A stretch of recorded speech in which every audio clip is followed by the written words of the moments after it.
पिछले वीडियो में मैंने बीजीय व्यंजक के बारे में बहुत ही विस्तार से बताया है और बहुत ही सरल भाषा में समझाने का प्रयास किया है।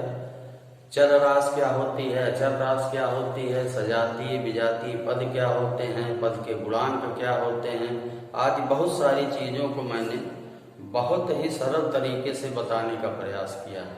तो आप उस वीडियो को भी जरूर देखिए और इस वीडियो में हम बीजीय व्यंजक पर आधारित कुछ प्रश्नों को हल करेंगे और जानेंगे कि बीजीय व्यंजक के प्रश्नों को हम किस तरह से हल करते हैं।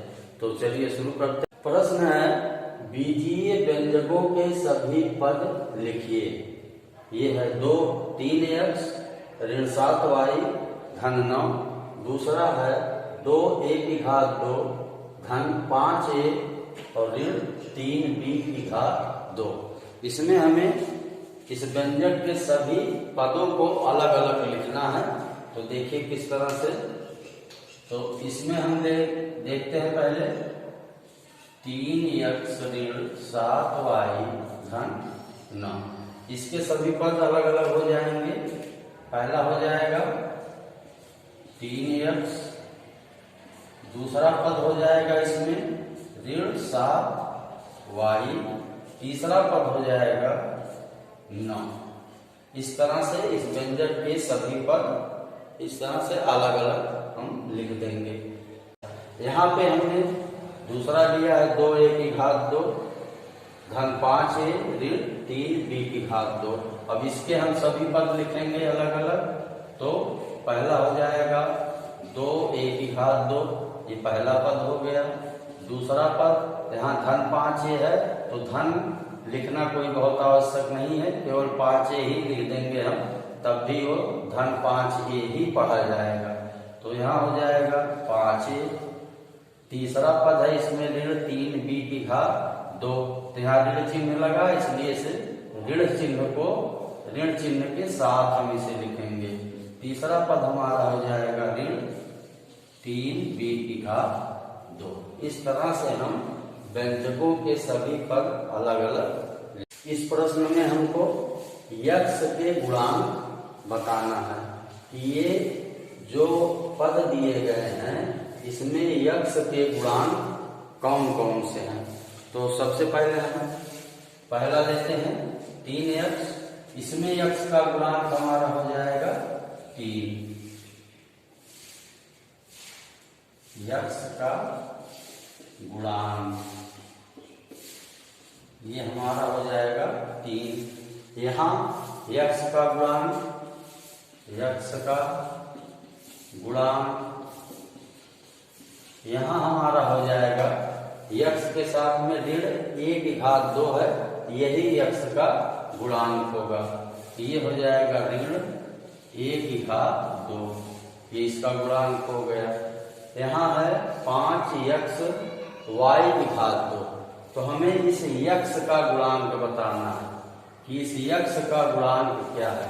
तो इस यक्ष का गुणांक एक 5 का है और एक y की घात 2 का है। इसको थोड़ा सा हम और सरल करेंगे, ये हो जाएगा 5 गुणे यक्ष गुणे y की घात 2। तो हम देख रहे हैं यहाँ यक्ष के साथ इसका भी गुणा है और 5 का भी गुणा है, अर्थात 5 का भी यक्ष साथ गुणा किया गया है और y की घात 2 से भी।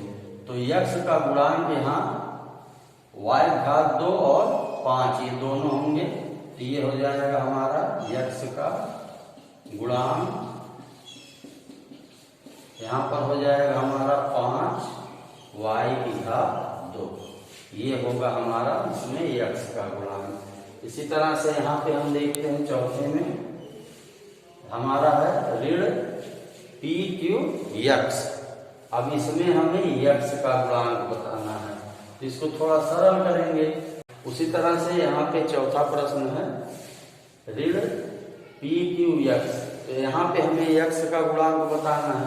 तो यहाँ पे यक्ष का गुणांक हो जाएगा, यक्ष का गुणांक ये हमारा हो जाएगा ऋण pq, ये यक्ष का गुणांक हो जाएगा। इस तरह से हम किसी भी राशि के गुणांक को लिखते हैं। हमारा प्रश्न है सजातीय पदों को छांटिए। ये 3 प्रश्न हैं, इसमें हमें सजातीय पदों को छांटना है। कौन कौन से पद ऐसे हैं जो समान हैं, एक जैसे हैं? तो हम सबसे पहले देखते हैं, यहाँ पे इसमें 1 की घात 2 यहाँ है और यहाँ भी 1 की घात 2 है। तो इस तरह से ये दोनों सजातीय पद होंगे। इनके गुणांक कुछ भी हो सकते हैं, उस गुणांक से हमको नहीं कुछ लेना देना। हमको केवल राशि को देखना है, जो हमारी चर राशि है उसको देखना है कि वो क्या है।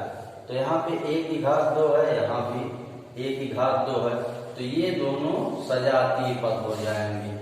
इसमें हो जाएगा सजातीय पद, सजातीय पद ये हो जाएगा हमारा 1 की घात 2 और 3 1 की घात 2, ये हमारा इसमें सजातीय पद हो जाएगा। फिर इस प्रश्न में देखते हैं, XY यहाँ है और यहाँ भी XY है, तो ये दोनों सजातीय पद हो जाएंगे। चिन्ह कुछ भी हो, गुणांक कुछ भी हो, उससे हमको नहीं कुछ लेना देना है। तो हम यहाँ देख रहे हैं XY इसमें भी है और XY इसमें भी है, तो इस प्रकार ये दोनों सजातीय हो जाएंगे। इसमें हो जाएगा सजातीय पद, सजातीय पद ये हो जाएगा ऋण 3XY और दूसरा हो जाएगा 2XY। इस तरह से इसमें ये सजातीय पद हो। प्रश्न को देखते हैं, इसमें सजातीय पद यहाँ पे b की घात 2 है, यहाँ b की घात 2 है और यहाँ b की घात 2 है। इसमें भी CA है, इसमें भी C और A है, यहाँ भी C और A है, अर्थात ये तीनों सजातीय पद हो जाएंगे। ये हो जाएगा हमारा, ये हो जाएगा और ये हो जाएगा, ये तीनों सजातीय पद हो जाएंगे। सजातीय पद हमारे CA B की घात 2 और फिर B की घात 2 AC, फिर यहाँ AC B की घात 2। इस तरह से इस तीसरे प्रश्न के ये 3 सजातीय पद हो जाएंगे। हमारा सरल कीजिए। यहाँ हम देख रहे हैं कुछ पद लिखे गए हैं, इनको हमें सरल करना है। इसको हम सरल कैसे करेंगे? सबसे पहले हमें देखेंगे कि कौन कौन सजातीय पद है। सजातीय पदों को हम देखेंगे, यहाँ पे 3 ABC है और यहाँ पे 5 ABC है। तो इस तरह से ABC इसमें है, ABC इसमें, तो ये दोनों सजातीय पद हो जाएंगे। फिर यहाँ पे हम देख रहे हैं AB की घात 2 है, इसमें भी AB की घात 2 है। इस तरह से ये दोनों सजातीय पद हो जाएंगे।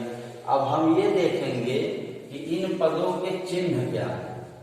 चिन्ह को देखकर ही हम सजातीय पदों को आपस में जोड़ेंगे या तो घटाएंगे। अब यहाँ पे हम देख रहे हैं 3 ABC धन है और यहाँ पे हम देख रहे हैं 5 ABC, इसका चिन्ह ऋण है। तो अब जो अधिक होगा उसके चिन्ह को हम लिखेंगे और जितना अधिक होगा उसको लिखेंगे। तो यहाँ ऋण 5 ABC है, यहाँ धन 3 ABC है, तो इसमें से ये घट जाएगा, तो यहाँ बचेगा ऋण 2 ABC। तो ये हो जाएगा हमारा ऋण 2 ABC। फिर यहाँ पे हम देखते हैं 3 AB की घात 2 है, यहाँ ऋण 2 AB की घात 2, तो ये इससे अधिक है, तो इसका चिन्ह सहित हम लिखेंगे। तो यहाँ हमारा बचेगा धन, इसका चिन्ह धन है, इसका ऋण है, तो यहाँ बचेगा हमारा AB की घात 2। अब हमारा प्रश्न है मान ज्ञात कीजिए। दिया है A बराबर ऋण 4, B बराबर ऋण 2, C बराबर ऋण 1 और D बराबर 6। तो C की घात 2 ऋण D की घात 2 बटा A धन B धन C का मान बताओ। तो मान क्या होगा, यहाँ पे ए का मान दिया है, बी का दिया है, सी का दिया है, डी का दिया है। तो हमें इसका मान ज्ञात करना। अब हम क्या करेंगे, सी के जगह पे सी का मान रखेंगे, डी की जगह पे डी का मान रखेंगे, ए की जगह पे ए का मान, बी की जगह पे बी और सी की जगह पे सी का मान रख के इसको सरल करेंगे। तो देखिए किस तरह से सरल करते हैं इसको। सी की जगह पे हम रखेंगे ऋण 1, तो ये हो जाएगा, चूंकि सी का वर्ग है तो इसलिए हो जाएगा ऋण 1 का वर्ग। फिर हमारा है ऋण डी की घात 2, डी का हमारा मान दिया है 6, तो हम 6 की घात 2 लिखेंगे। ये फिर बटा हो जाएगा, ए का मान दिया है ऋण 4, तो हमारा हो गया ऋण 4। फिर धन बी का मान है ऋण 2, इसको ब्रैकेट में लिखेंगे ऋण 2। फिर धन है धन सी का मान दिया है ऋण 1, तो ये हो जाएगा हमारा ऋण।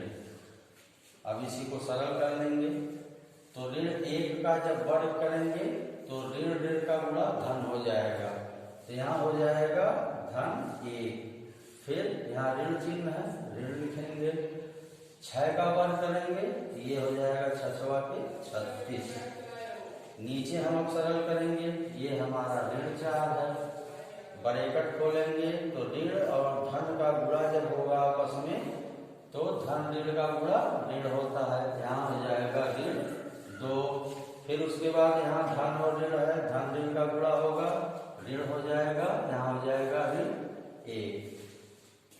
अब हम क्या करेंगे, यहाँ ऋण 36 है, यहाँ धन 1 है, तो ऋण 36 में से धन 1 निकल जाएगा, ये हमारा बचेगा ऋण 35। उसके बाद नीचे ऋण 4, ऋण 2, ऋण 1, तीनों समान है इसलिए तीनों आपस में जुड़ जाएंगे और चिन्ह इसका ऋण रहेगा। तो 1 और 2 मिलके 3 हुआ और 4 7 हुआ, चिन्ह ऋण रहेगा, योग हो जाएगा 7। अब हम इसी सरल कर लेंगे, ऋण चिन्ह कट जाएगा, 7 एकम 7, 7 पचे 35, हमारा उत्तर आ गया 5। तो इस तरह से इसको सरल करने पर इसका मान आया 5। इस तरह से हम बीजीय व्यंजकों के प्रश्नों को सरल करते हैं और उनका मान ज्ञात करते हैं।